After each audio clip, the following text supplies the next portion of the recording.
Hi అండి, welcome back to our channel Allaripilla Bhavya. అందరూ ఎలా ఉన్నారు? నేనైతే చాలా బాగున్నాను.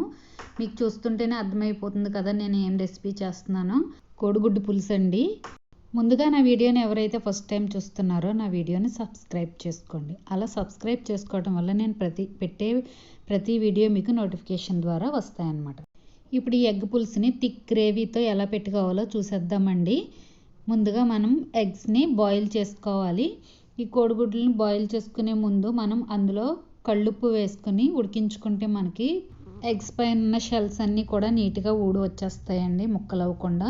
చూసారు కదండి, ఇలా నీట్గా మనం ఆ షెల్స్ని తీసేసి ఇలా ఘాట్లు పెట్టుకోవాలి. ఇలా పెట్టుకోవటం వల్ల మనం పులుసులో వేసుకుని ఉడికించుకుంటే పులుసు అంతా లోపలికి వెళ్ళి మరింత టేస్ట్ వస్తుందండి ఎగ్ పులుసు. మొత్తం ఎగ్స్ అన్నీ కూడా ఇదే విధంగా అన్ని ఘాట్లు పెట్టుకోవాలండి చుట్టూ కూడాని. అన్ని ఎగ్స్ కూడా ఇదే విధంగా నేను చూపించిన విధంగా ఘాట్లు పెట్టుకోండి.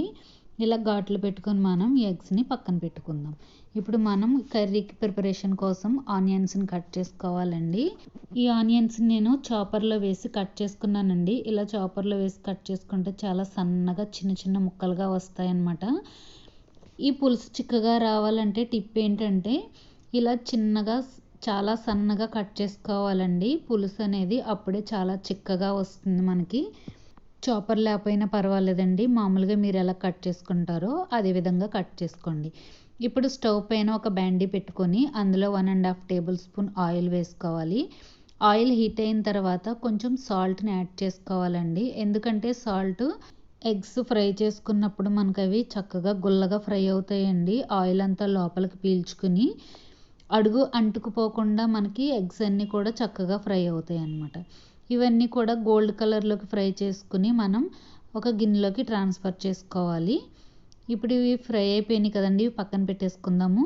ఇప్పుడు ఇదే ఆయిల్లో ఇంకొంచెం ఆయిల్ని యాడ్ చేసుకోవాలి. ఆయిల్ హీట్ అయిన తర్వాత ఒక 1/2 స్పూన్ జీలకర్రని వేసుకుని ఫ్రై చేసుకోవాలి. ఫ్రై అయిన తర్వాత మనం కట్ చేసి పెట్టుకున్న ఆనియన్స్ని వేసుకుని ఫ్రై చేసుకోవాలి. మీ కర్రీకి ఎంత క్వాంటిటీ కావాలో దానికి తగ్గట్టుగా ఆనియన్స్ని వేసుకోవాలి.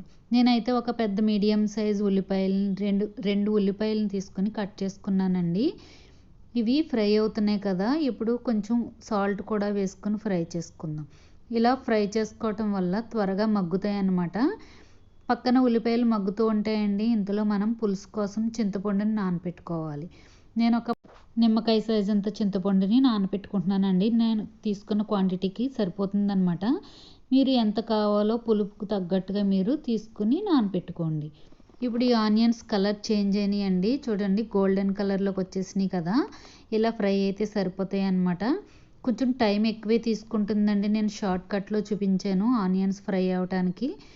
ఇవి ఫ్రై అయిన తర్వాత మనం ఇందులోకి 1/2 టేబుల్ స్పూన్ పసుపు వేసుకోవాలి. అలాగే 1 స్పూన్ అల్లం వెల్లుల్లి పేస్ట్ వేసుకోవాలండి. ఇవి మంచిగా ఫ్రై చేసుకోవాలి. ఫ్రై అయిన తర్వాత స్పైసీకి తగ్గట్టుగా కారం వేసుకోవాలి. అలాగే 1 స్పూన్ ధనియాల పొడి, 1/2 స్పూన్ జీలకర్ర పొడి కూడా వేసుకుని ఫ్రై చేసుకోవాలి. ఇదంతా కూడా పచ్చివాసన పోయేంత వరకు ఫ్రై చేసుకోవాలండి. ఫ్రై అయిన తర్వాత మనం పచ్చిమిరపకాయలని ఘాట్లు పెట్టుకొని ఇందులోకి యాడ్ చేసుకోవాలి. నేను ఒక టొమాటోని కట్ చేసి వేసుకున్నానండి. కోడిగుడ్డు పులుసులోకి టొమాటోలు కూడా మంచి ఫ్లేవర్ ఇస్తుంది అనమాట. ఇవి ఫ్రై అయిన తర్వాత ఒక టీ గ్లాస్ వాటర్ వేసుకొని ఉడికించుకోవాలి. మూత పెట్టుకొని ఉల్లిపాయ ముక్కల్ని కుక్ చేసుకోవాలి. ఒక 5 మినిట్స్ అలా కుక్ చేసుకుంటే మనకి ఈ ఉల్లిపాయ ముక్కలు అనేవి చక్కగా కుక్ అయిపోతాయండి. వాటర్ అంతా కూడా ఎగిరిపోయి మనకి దగ్గరికి వచ్చేసింది కదా.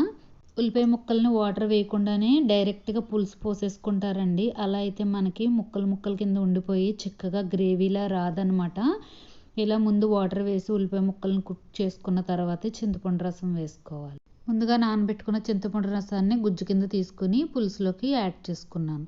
ఇలా అయితేనే మనకి గ్రేవీ అనేది థిక్గా చాలా టేస్టీగా వస్తుందండి. ఈ పులుసు అంతా వేసుకుని ఒకసారి మిక్స్ చేసుకోవాలి. గరిటె పెట్టి మిక్స్ చేసుకున్న తర్వాత మనం ఫ్రై చేసి పెట్టుకొని కోడిగుడ్లని పులుసులోకి యాడ్ చేసుకోవాలి. ఇవి ఒకసారి మిక్స్ చేసుకొని ఈ పులుసు అంతా కూడా బాగా మరిగించుకోవాలండి. అలా మరుగుతున్న పులుసు కోడిగుడ్లు లోపలికి పీల్చుకొని మనం ఘాట్లు పెట్టుకున్నాం కదండి. కోడిగుడ్లు చాలా టేస్టీగా ఉంటాయి అన్నమాట కర్రీ. ఇప్పుడు మనం కొంచెం కరివేపాకుని కొంచెం కొత్తిమీరని కూడా ఇందులో వేసుకోవాలి.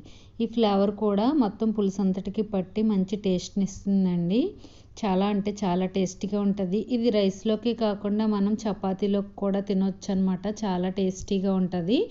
మనం కర్రీ టేస్ట్ చూసుకుని ఉప్పు కూడా సరిపోతుందో లేదో కొంచెం ఇప్పుడే యాడ్ చేసుకుంటే సరిపోతుంది అనమాట.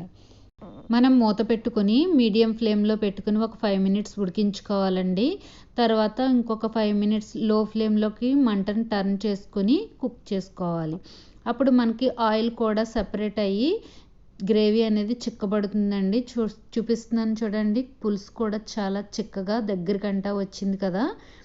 మనం ఘాట్లు పెట్టుకున్నాం కదండి కోడిగుడ్లకి, ఆ ఘాట్లు కూడా చక్కగా విచ్చుకొని పులుసు అంతా చక్కగా లాక్కున్నాయండి లోపలికంట. చాలా అంటే చాలా కలర్ఫుల్గా కనిపిస్తుందండి కోడిగుడ్ల పులుసు. చూస్తుంటేనే మనకి నోరు ఊరుతుంది కదా, ఇప్పుడే తినేయాలి అన్నట్టుగా అనిపిస్తుంది అనమాట. నిజంగా చెప్తున్నానండి, చాలా అంటే చాలా టేస్టీగా ఉంటుందండి పులుసు మాత్రం. నేను ఎందుకు చెప్తున్నానంటే నేను తిన్నాను కాబట్టి చెప్తున్నానండి. నిజంగా మీరు ఈ కర్రీని వేసుకుని అలా కోడిగుడ్లు వేసుకుని ముద్ద కలుపుకొని తిన్నారంటే ఒక్క మెతుకు కూడా వదలకుండా మొత్తం లాగించేస్తారండి. అంత టేస్టీగా ఉందన్నమాట. ఈ కోడిగుడ్ల పులుసు ముందు మనకి చికెన్ అయినా మటన్ అయినా కూడా బలాదూరండి. నిజంగా అంత టేస్టీగా ఉందన్నమాట. అయితే ఇంకెందుకు ఆలస్యం, మీకు ఈ వీడియో చూస్తే ఎలా కడుపు నిండుతుంది చెప్పండి. మీరు వెంటనే ఈ రెసిపీని ట్రై చేసి తింటేనే కదా మీకు కడుపు నిండేది. ఈ ఎగ్ పులుసుని నా స్టైల్లో నేను ఎలా పెట్టానో ఈ వీడియో రూపంలో తెలియజేశానండి. మీకు అందరికీ నచ్చింది కదా. మీ అందరూ కూడా మీ ఇంట్లో ఎలా పెట్టుకుంటారో నాకు కామెంట్ రూపంలో తెలియచేయటం మాత్రం మర్చిపోవద్దండి. అలాగే ఈ వీడియో మీ అందరికీ నచ్చిందని అనుకుంటున్నానండి. మీ అందరికీ నచ్చినట్లయితే కనుక తప్పకుండా ఈ రెసిపీని ట్రై చేసి టేస్ట్ చేసి ఎలా ఉందో నాకైతే కామెంట్ చేయడం మాత్రం మర్చిపోవద్దండి. మీ అందరికీ నేను చెప్పిన పద్ధతి నచ్చినట్లయితే కనుక మీ ఫ్రెండ్స్కి మీ రిలేటివ్స్కి షేర్ చేయండి, లైక్ చేయండి. Thank you for watching.